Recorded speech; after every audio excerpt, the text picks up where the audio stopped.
All right, so in this video, we are going to go over arrays and the for loop.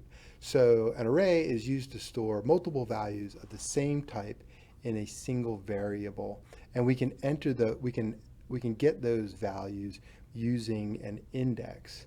All right, and then the for loop is going to be great because we can loop over that array really well with a for loop. So let's go ahead and get started. Let's look at our specification.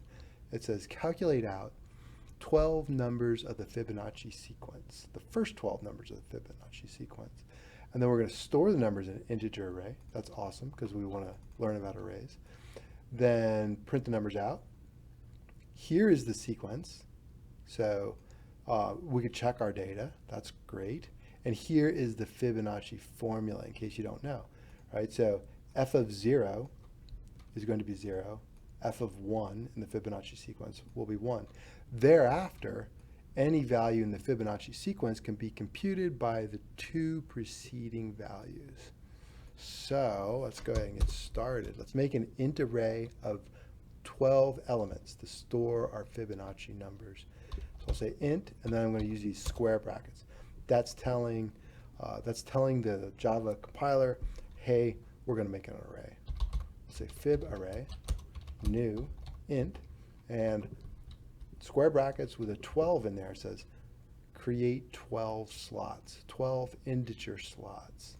Now with arrays you have to actually predefine how many slots you want. You can't change it dynamically. That's a downside of arrays.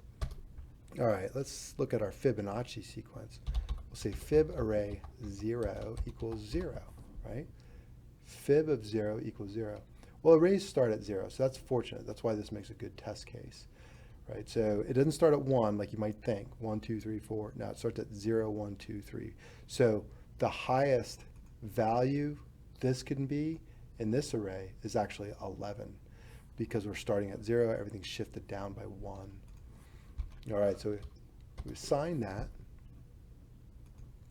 Let's go ahead and make our one slot, right? So we have fib array 1 equals 1. And then what we could do is we could just do this by writing it out. So it's going to be the two preceding values. Well, we have those, right? We calculated this out. There's a 1 value in there now, right? And there's a 0 value in here, right? We could just keep doing that. That wouldn't be very sophisticated though. Like we did it again. What we do is we just make this, oh, this is the 3 spot. And we're going to use the second element. And well, that's actually the third element, right? But the 2 index and the 1 index. We could do that. That's not really that good though. What we want is a for loop. We want to loop through this. I'm going to get rid of this. And I'm going to use this formula so I don't have to type that much. I'm going to say for int I equals 0. That's what my I would start at if I was going through the entire array. Ah, but we already got these first 2, right? So let's start at 2. That's the third element, right? That whole shifting down one is actually a little bit confusing at first, but you get used to it.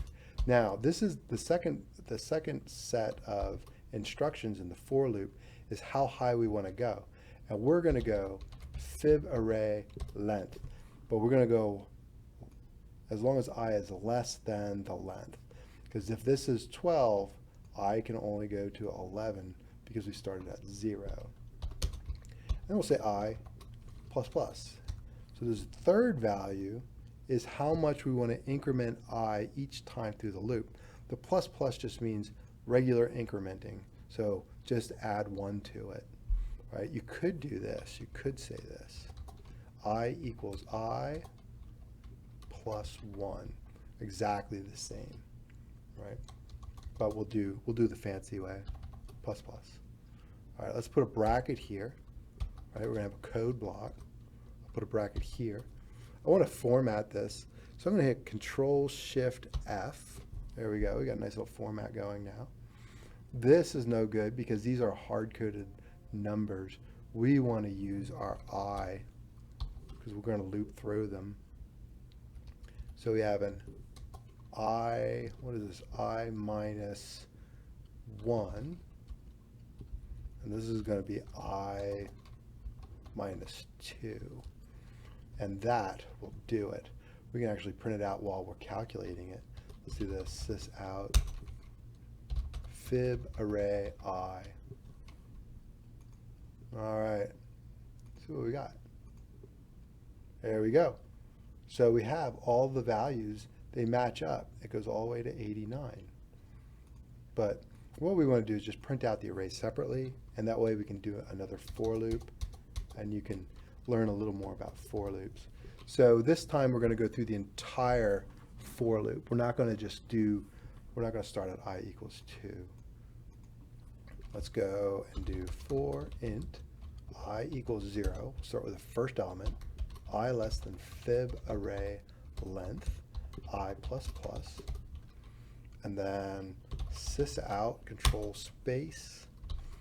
The I we're dealing with, let's go ahead and write that in, append it, and then let's get the value. And that's what fib array I. All right, so let's look at this. So we gave this a little string here to give an I, a little prompt I equals. We appended the I value, so this is going to increment by 1, so it'll go 0, 1, 2, 3, 4.